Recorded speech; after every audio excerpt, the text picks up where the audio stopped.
संदीप। मैं अनुरोध करूंगा अगले 5-7 मिनट में आपके बीच में अपनी बात में रखूंगा और यह कोई भाषण नहीं होगा, क्योंकि ये हरियाणा में पहली घटना नहीं है।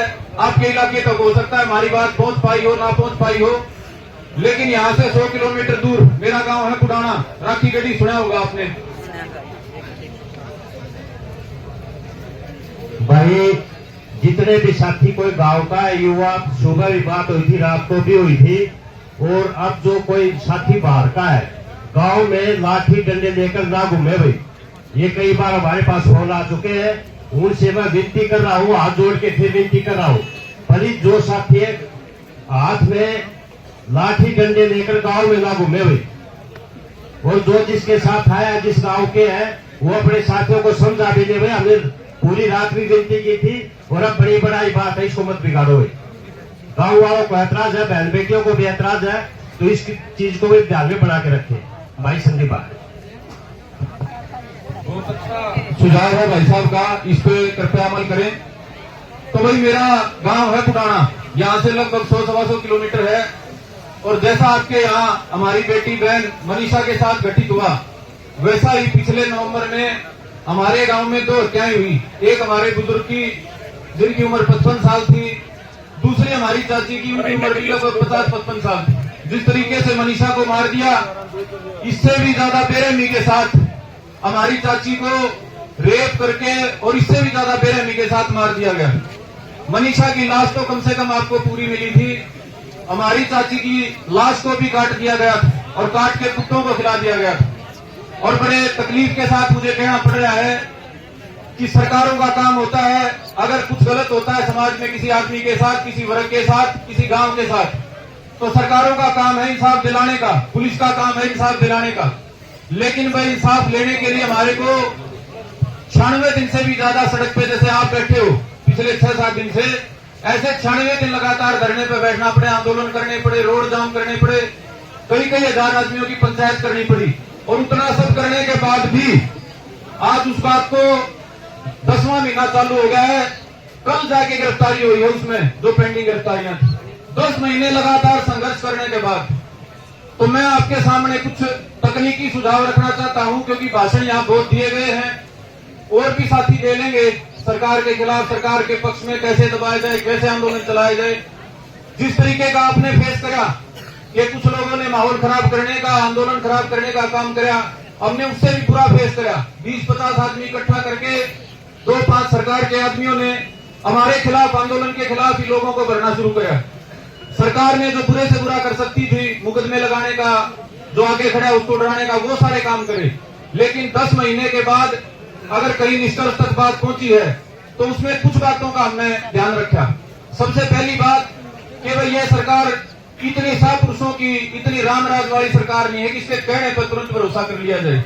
हमारे भाई रमेश ने कही, और आप तमाम साथी इस बात के गवाह हैं, कि अगर सीबीआई जांच कह दी तो इसका मतलब ये नहीं कि भगवान राम प्रकट हो गए, जो दोषी थे वो जेल के भीतर चले जाएंगे, फांसी चढ़ जाएंगे।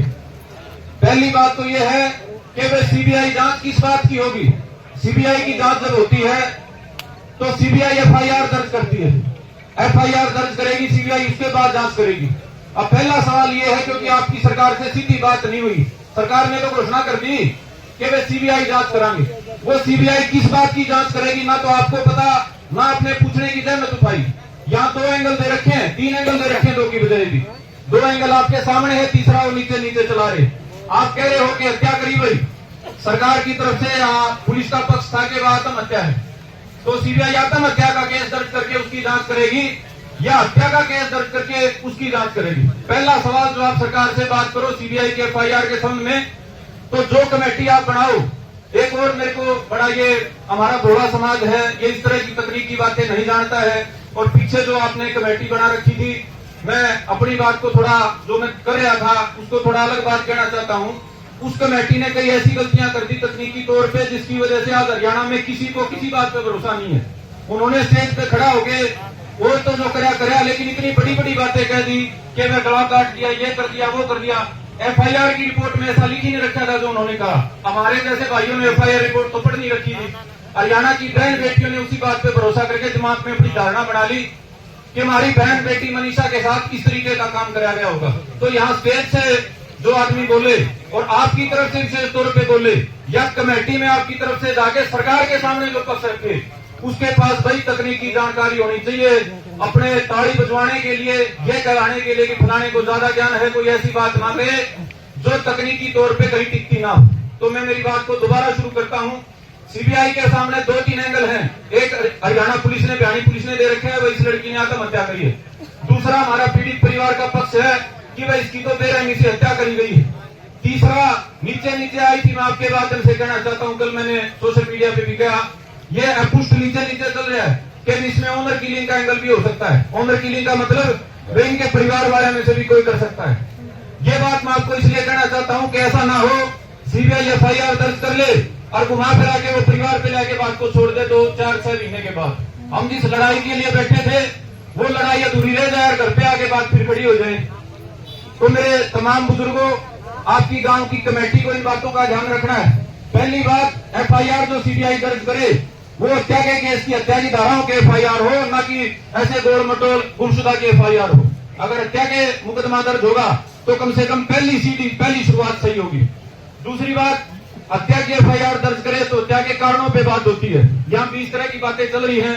मैं भी कई देर से बैठा था पीछे मंदिर में, भाइयों की सुन रहा था। फोन भी कल परसों से लगातार आ रहे कि वे हमारे इलाके में एक मानव तस्करी का, अंगों का जो तस्करी होती है, जिसको किडनी को, लीवर को, इनको बेचा जाता है महंगे दामों पे। हमारी चाची भी कह के गई है। बोला इस तरह का हमारे को मामला नजर आता है और उसमें पड़ोस में कोई गोले को राजनेता का नाम बार बार लिया जा रहा है। तो वे सीबीआई के सामने अपनी जब बात रखो तो मजबूती से उस राजनेता का नाम और बकायदा लिखो, हमारी बेटी को इस वजह से मारा गया, हो सकता है हमारे को शक है इस बात का। आप जितने भी जो पहलू हैं जो तकनीकी, मंगल मोथवे अगर बात को ढीला छोड़ दोगे, गुमशुदा बना के छोड़ दोगे, सीबीआई में आज आपको कह रहा हूं, हमने 2-3 तरह की जांचें कराई। हमारा जो ये इतना लंबा मामला चला, पहले जिला पुलिस हांसी ने जांच करी, फिर उनकी एसआईटी बनी हांसी पुलिस की, उसके बाद हमने एसआईटी बनाई आईपीएस और कईयों के नेतृत्व में। चौथी बार हमारी जांच चल रही है स्टेट क्राइम ब्रांच से। हर बार हमारे को ये चीजें देखनी पड़ी कि अपने आप कोई कुछ नहीं करता भाई। आप जो तथ्य रखोगे, जो बात आप रखोगे, उसी बात को संज्ञान में लेके उसी एंगल से जांच होगी। तो ये जो एंगल हमारी चाची ने दिया, ये इसका नहीं है। यहाँ तमाम हमारी बहनें बैठी हैं, हमारे बुजुर्ग हैं, नौजवान भाई हैं, सभी के भीतर की ये बात है कि बोला भाई इस कॉलेज में, आसपास के इलाके में हर 6-8 महीने में कोई न कोई बेटी 18, 20, 22, 25 साल की, उसके साथ इस तरह का काम होता है और बाद में कोई एक्सीडेंट दिखा दिया जाता है। तो भाई ये अगर हो सकता हो, अगर आप मजबूती से स्टैंड ले सकते हो, तो पिछले 2 साल में, 3 साल में उन घटनाओं को भी आप इसके साथ जोड़ सकते हो, ताकि आपकी जांच की दिशा ठीक हो और सीबीआई को आपकी जांच सही दिशा में करने में थोड़ी आसानी हो। 2 ये तकनीकी बातें हैं भाई। और तीसरी बात है पैरवी के संबंध में। ऐसा नहीं है कि सीबीआई की जांच चल पड़ी, ये जो बातें मैंने बताई लिख के दे दी, उससे भी समाधान हो गया। आपको पहरेदारी करनी पड़ेगी कम से कम 2 साल। 2 साल इस इलाके के जो जिम्मेदार आदमी हैं, 8 से 10 आदमी, उनको सीबीआई की रोज की जांच पे निगाह रखनी पड़ेगी। भाई क्या जांच कर रही है, आज क्या निकाल के लेके आई। अगर ऐसे ठंडे बस्ते में डाल दोगे, भाई आंदोलन करे, जांच शुरू होगी, ये 4 हमने लाइनें लिखा दी, तो भी इस बात की कोई तसल्ली नहीं है कि सीबीआई दूध का दूध और पानी का पानी कर देगी। सीबीआई में भी हमारे जैसे, आप जैसे, बिहानी पुलिस जैसे, हांसी पुलिस जैसे वही लोग बैठे हैं। सीबीआई में भी वही लोग बैठे हैं जिनको हम तोता कहते हैं, जो सरकार के इशारे पे सही को गलत और गलत को सही कर सकते हैं।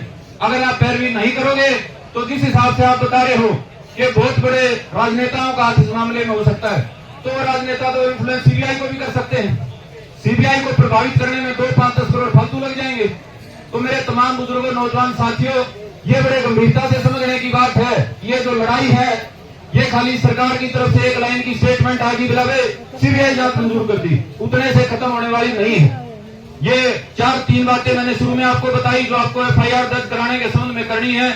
उसके बाद भाई एक मजबूत कमेटी आपको बनानी पड़ेगी। मुझे बड़े दुख के साथ कहना पड़ रहा है, 7 दिन में इस इलाके में बड़े भारी बुद्धिजीवी भी हैं, वकील भी हैं, खापों के प्रधान भी हैं, लेकिन जो मजबूती से पैरवी कर सके, तकनीकी, कानूनी, सामाजिक और राजनीतिक हर एंगल से समझ रखते हो, ऐसे लोगों की हमने कमी देखी है भाई। अगर ये कमी ना होती, सक्षम नेतृत्व होता, कमेटी के पास तकनीकी और इस तरह की जानकारियां होती, तो ये मामला इतना लंबा बिगड़ता नहीं। ये मामला इतना बिगड़ के आज ये नौबत नहीं आती कि हमारे को वहां की बजाय यहाँ बैठना पड़ गया। तो मैं आपसे अनुरोध करता हूँ इस इलाके की सरदारी से, भाई जिसका घर बीतती है ना, उसको समझ में नहीं आती, उसके दर्द होता है, उसको तो जो कान में बात कह देता है वही सच्ची लगती है। अगर आप जिसके ये बेटी थी मनीषा जिनकी, अगर उस परिवार को आज समझाने लग जाओ ना, 10 आदमी समझाओगे तो 10 की 10 बात उनको सच्ची लगेंगी, 10 की 10 बात लगेंगी, यो भी ठीक कह रहा है, यो भी ठीक कह रहा है, यो भी ठीक कह रहा है। तो ये जिम्मेदारी में गांव की इलाके की होती है पीड़ित परिवार को सही रास्ता दिखाने की, और वो रास्ता दिखाने में वह अच्छी भी सुननी पड़ेगी, बुरी भी सुननी पड़ेगी। कुछ भाई मैंने देखा यहाँ थोड़ा बहुत उनके ऊपर कटाक्ष हो गया, वो माइक छोड़ के अपना घर चले गए। भाई इस तरीके से सामाजिक आदमी अपनी जिम्मेदारी नहीं छोड़ता। जो भाई यहाँ आए हैं, चाहे 50 किलोमीटर के हो, चाहे 5 किलोमीटर के हो, चाहे 100 किलोमीटर के हो, अपने आप को जिम्मेदार मान के भाई, हमारे भाई रमेश ने कहा एक जिम्मेदारी वाली ऐसी व्यवस्था बनाओ, क्योंकि जो बातें आपने कही थी लगभग सरकार ने मान ली है, उनको मजबूती से लागू कैसे करवाना है उसके संबंध में एक जिम्मेदार आदमी अगर सारे इस इलाके के हों तो बहुत बढ़िया बात है। ना तो जो बाहर की ओर मजबूत भाई आए हैं, बुजुर्ग आए हैं, उनको लेके ऐसी व्यवस्था बनाओ कि जो हमारी चाची ताई यहाँ बैठी जिनके भीतर दर्द है, और लाखों जो बहनें जो फेसबुक के माध्यम से इस दर्द को साझा कर रही हैं, उनकी वो तकलीफ मिटने का काम हो सके। अगर भाई ये लड़ाई पूरी होती है, इसमें दोषी निकल के सामने आते हैं, उनको बड़ी सजा होती है, तो ये मान के चलो जैसे निर्भया कांड के बाद पूरे देश में बहन बेटियों की सुरक्षा के लिए एक बड़ी अलग की शुरुआत हुई थी, आपके गांव से, आपके ढाणी लक्ष्मण से एक नई शुरुआत होगी, और हरियाणा में आके हर बेटी, हर बहन, हर माँ अपने आप को सुरक्षित महसूस करेगी। तो मेरे ये सुझाव थे भाई, उम्मीद करूंगा आप इन बातों पे गौर करोगे।